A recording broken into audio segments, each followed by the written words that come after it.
Mr. President, Madam Vice President, I'm honored to be here today representing the more than 3 million women and men of the Department of Defense. Thank you so much for welcoming us and for making these historic nominations. Both of you lead by example, and the example that you set in all things is one of inclusiveness. You know that the diversity of our nation makes us stronger, and that diversity in our military ranks makes us better at defending the American people. Just as critically, you know that leadership doesn't come conveniently packaged. You know that it comes from lived experience, everyone's lived experience. And today, you are nominating for a combatant command two extraordinary military leaders whose lived experience encompasses nearly 70 years of uniformed service in peace and in war. They have known sacrifice, they have known loss, and they have known victory. They have flown and fought for this country across the continents from the waning days of the Cold War right up to the modern days of wars that we still wage. General Richardson and her husband Jim deployed to war together in 2003 as helicopter battalion commanders flying dangerous missions over Iraq. And also, Laura's brother and sister were serving there too, making national security something of a family business. General Van Ovost was a pioneer in the development of the rugged C-17 cargo plane, conducting dirt takeoff and landings and airdrops in this mammoth aircraft as one of its very first test pilots. In becoming a test pilot, she also achieved her dream of flying fighter aircraft, even though women were still barred from flying in combat. And undeterred, she would later fly the KC-135 tanker in combat over the skies of Iraq and Afghanistan, refueling numerous aircraft in support of the joint force. Each in their own way has been a trailblazer, even if that wasn't the goal. And each in their own way, like you, Mr. President and Madam Vice President, has led by example, and they still do. As General Van Ovost so eloquently put it not long ago, it's important to have firsts and onlys. Today, Mr. President, your nominations ensure that all Americans, women and men alike, will see these two special people continue to lead at the highest levels. And they will see them continue to defend this nation. And they will see, as you like to say, sir, the power of their example. And now, it's my great pleasure to introduce another great leader, the Vice President of the United States, Kamala Harris.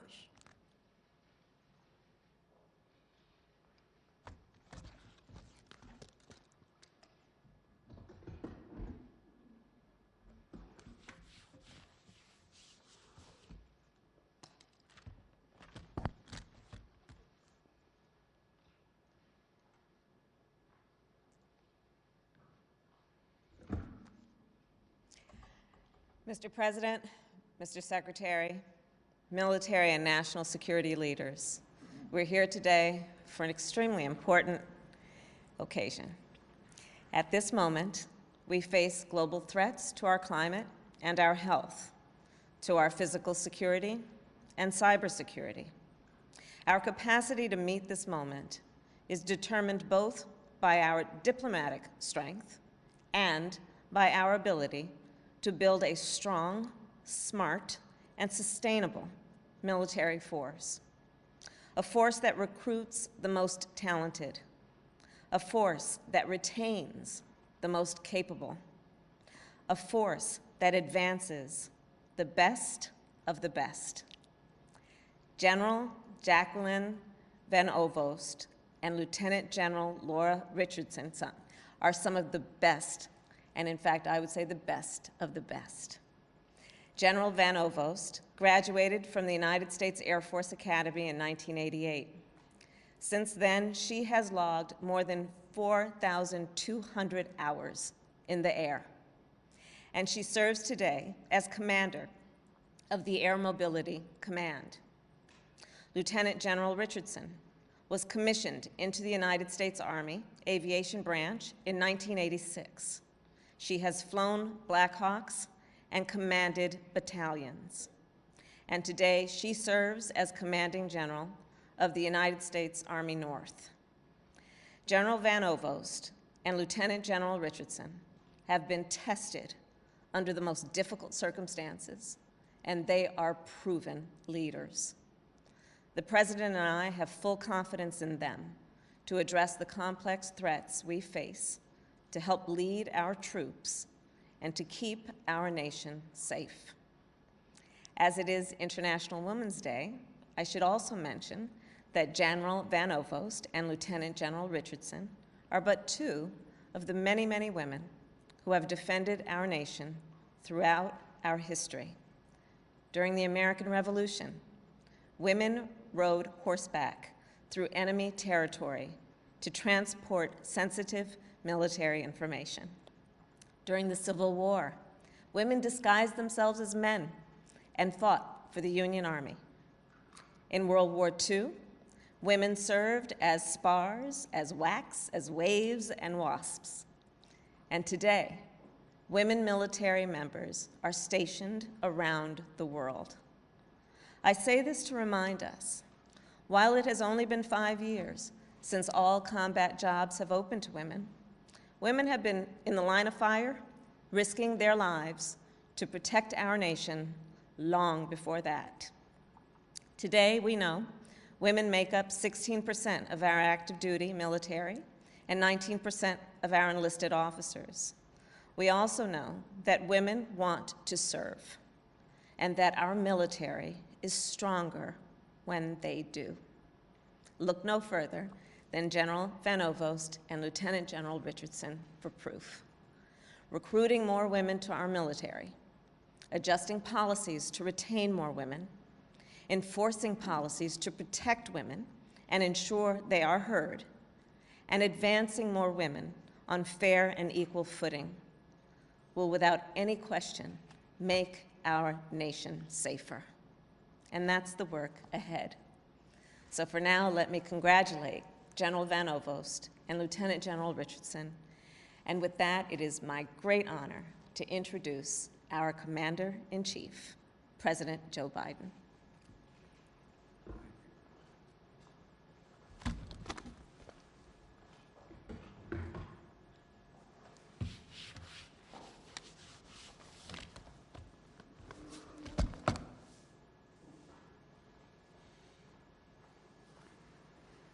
Thank you, Madam Vice President. And thank you, Mr. Secretary. On Friday, I submitted to the Senate for confirmation my first slate of nominations for four-star command positions in our armed forces. Among them, two outstanding and eminently qualified warriors and patriots, General Jacqueline Van Ovost, and the United States Air Force, is currently the only female four-star officer serving in our military. I nominated her as Commander of the United States Transportation Command, and when confirmed, the Lieutenant General Laura Richardson of the United States Army will be promoted to the rank and join General Van Ovost as the only another four-star general. I nominated her as Commander of the United States Southern Command, and when confirmed, they will become the second and third women in the history of the United States Armed Forces to lead combatant commands. Each of these women have led careers demonstrating incomparable skill, integrity, and duty to country. And at every step, they've also helped push open the doors of opportunity to women in our military, blazing the trail a little wider, a little brighter, for all proud women following in their path and looking to their example. And I wanted to shine the light on these accomplishments for those women today, because General Van Ovost reiterated in an interview this last week, and I'm the second person to say this. It's hard to be what you can't see. It's hard to be what you can't see, but you'll soon see. Today is International Women's Day, and we all need to see and to recognize the barrier-breaking accomplishments of these women. We need the young women just beginning their careers in the military service to see it and know that no door will be closed to them. We need women and men throughout the ranks to see and celebrate women's accomplishments and leadership in the services. We need little girls and boys, both, who have grown up dreaming of serving for their country to know this is what generals in the United States Armed Forces look like. This is what vice presidents of the United States look like. So I'd like to spend just a few minutes today making sure that America knows who General Van Ovost is and Lieutenant General Richardson is. They're aviators. Both learned to fly planes before they were old enough to drive a car. General Van Ovost, is a first-generation American, the daughter of Dutch immigrants who owned a flying operation. She loved the freedom of flight, and as a teenager, flew herself to see Sally Ride lift off as the first woman in space. 16 years old, goes down to see Sally Ride. She said she was at several thousand feet watching from a distance. You know, women were banned from flying combat missions when the general joined the force. So she focused on becoming a test pilot. And instead of learning to fly just one plane, she learned to fly everything, including Air Force Two when I was vice president. General Van Ovost currently oversees Air Mobility Command, approximately 107,000 airmen, and 1,100 planes that enable America's air power and humanitarian assistance to go everywhere in the world it need be. From flying water to Texas after the recent storms to ensuring our wounded warriors are evacuated for medical care from anywhere in the world, she gets it done. Lieutenant General Richardson's parents were proud patriots and must have rubbed off because Lieutenant General Richardson and her brother and sister all joined the Army. Her father encouraged her to join ROTC in college, even though that meant commuting to a different school. When Lieutenant General Richardson joined the Army Aviation Branch, women were banned from flying attack helicopters. She flew in support of combat missions and conducting lift operations of her UE-1, the so-called UE, and the Blackhawks. Now, as a commanding general of the United States Army North, Lieutenant General Richardson oversees military ground responses here in North America. All over the last year, that's meant getting military medical personnel deployed to help in our response to this pandemic. More than 4,500 military medical personnel deployed in hospitals across 14 states in the Navajo Nation to treat COVID-19 patients. It means more than 2,200 medical personnel are working or soon will be at vaccination sites in 8 states and the United States Virgin Islands.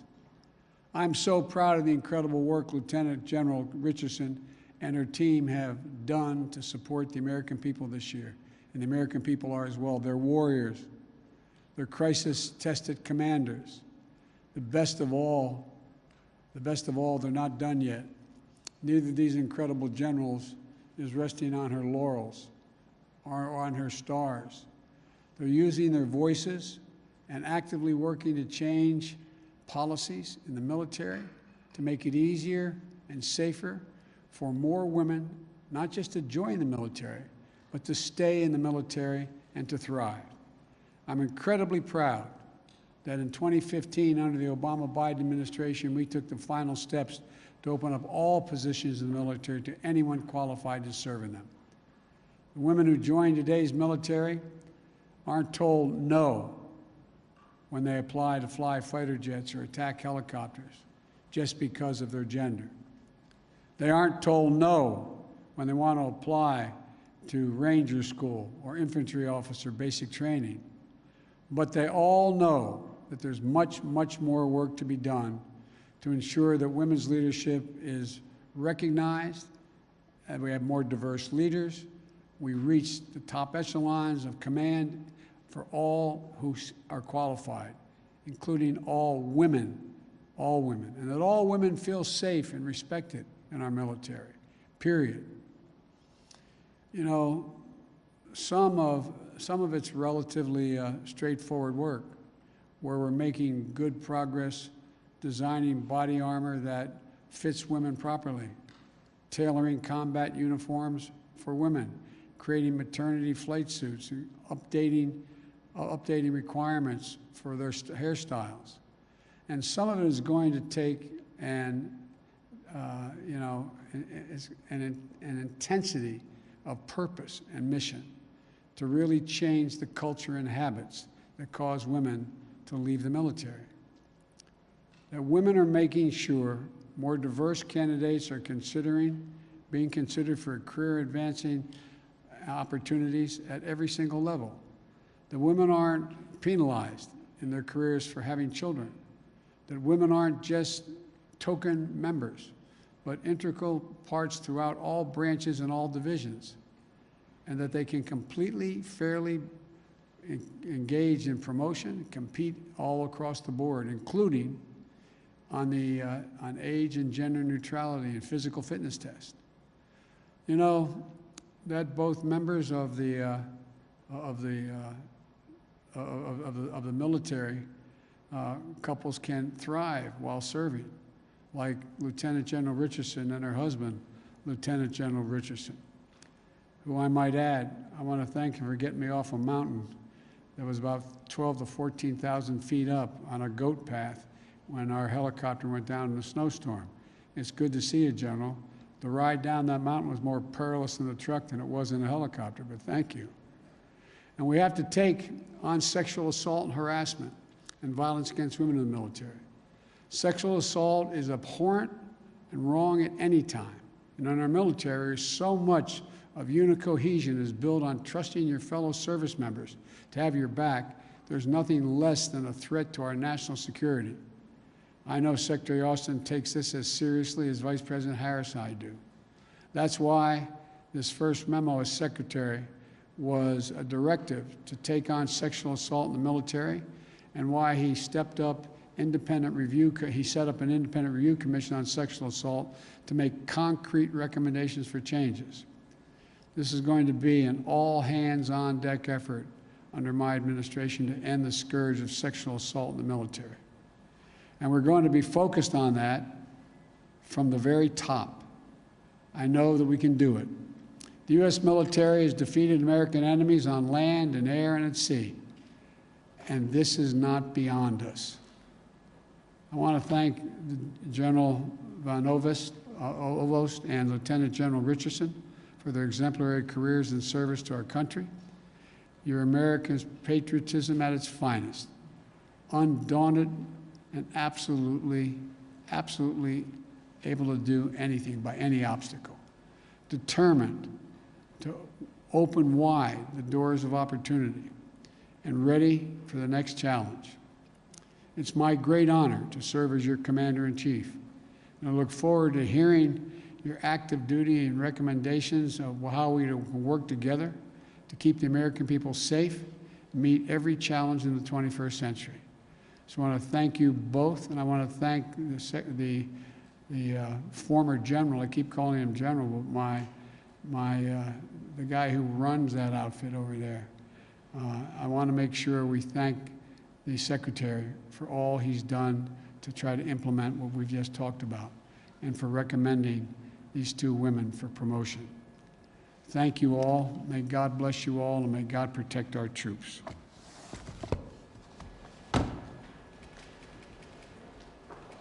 Thank you.